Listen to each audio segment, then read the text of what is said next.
ଦେଖନ୍ତୁ କାହା ମନରେ ଖୁସି ନାହିଁ, କାରଣ ହଜାର ହଜାର ଲୋକ ରାଜରାସ୍ତାରେ ଶୋଇଛନ୍ତି, ଅଙ୍ଗନବାଡ଼ି ମାନେ ଶୋଇଛନ୍ତି, ଆଶା କର୍ମୀ ମାନେ ଶୋଇଛନ୍ତି, ଶିକ୍ଷକ ମାନେ ରଡ଼ି ଛାଡ଼ୁଛନ୍ତି, ସରପଞ୍ଚ ସମିତି ସଭ୍ୟ ଏବଂ ଗାଁ ସାଥୀ ମାଷ୍ଟ୍ର ଏବଂ ଆପରେ ଥରୁଟିଏ ବି ଆଲୋଚନା ହେଇପାରିଲା ନାହିଁ। ଏମାନେ ଆଲୋଚନା କାଳେ ହେଇଯିବ,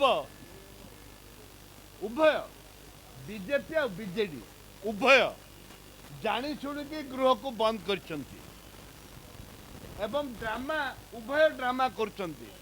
ଇଏ ରାଜରାସ୍ତାରେ କିଏ କହିଲାଣି ଆମ ଏନ୍ଏଚ୍ ଖରାପ ହେଇଗଲାଣି, ଡ୍ରାମା କିଏ କେତେବେଳେ ଧାନ କଥା କହୁଛନ୍ତି, ଆଜି ପର୍ଯ୍ୟନ୍ତ ମନ ନଥିଲା ବିଜୁ ଜନତା ଦଳର ଏମ୍ଏସ୍ପି ପାଇଁ ମନ ନଥିଲା, ଏବେ ମନେ ପଡ଼ିଲା।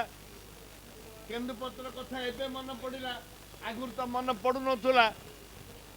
ଏ 8 ଦିନ ଭିତରେ ସବୁ କଥା ବିଜୁ ଜନତା ଦଳର ମନେ ପଡ଼ିଛି ଏବଂ ବିଜେପି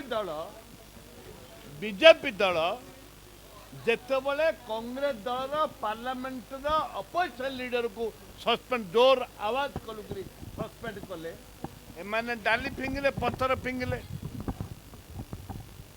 ଏମାନେ ଡାଲି ଫିଙ୍ଗିଲେ ଆଉ ପଥର ଫିଙ୍ଗିଲେ, ଡାଲି ଫିଙ୍ଗିଲେ, ଡାଲି ଭଳିଆ ପଥର ଭଳିଆ ବାଜିଲା। ଏ ପରିପ୍ରେକ୍ଷୀରେ ଉଭୟ ଦଳ ଗଣତନ୍ତ୍ରକୁ ନଷ୍ଟ କରିଛନ୍ତି ଏବଂ ଗଣତନ୍ତ୍ରକୁ ସୁରକ୍ଷା ଦେବା ବଦଳରେ ତାକୁ ଧ୍ୱଂସ କରିଛନ୍ତି। ସେଥିପାଇଁ ଜନସାଧାରଣଙ୍କୁ ମୋର ନିବେଦନ, ଏ ଯେଉଁ ଡ୍ରାମା କରୁଛନ୍ତି ଆପଣମାନେ ବିଶ୍ୱାସ କରନ୍ତୁନି। ଆପଣମାନଙ୍କ ଟ୍ୟାକ୍ସରେ, ଗରିବ ଲୋକ ଟ୍ୟାକ୍ସରେ ବିଧାନସଭା ପଇସା ଖାଇକିରି ତାଙ୍କୁ ଅଚଳ କରିଛନ୍ତି। ଏ ବିଧାନସଭାରେ ଯେଉଁ ଦଳମାନେ ବନ୍ଦ କରିଛନ୍ତି ବିଧାନସଭାକୁ, ତାଙ୍କୁ ଦରମା ଡିଏ ଦେବା ଉଚିତ ନୁହଁ।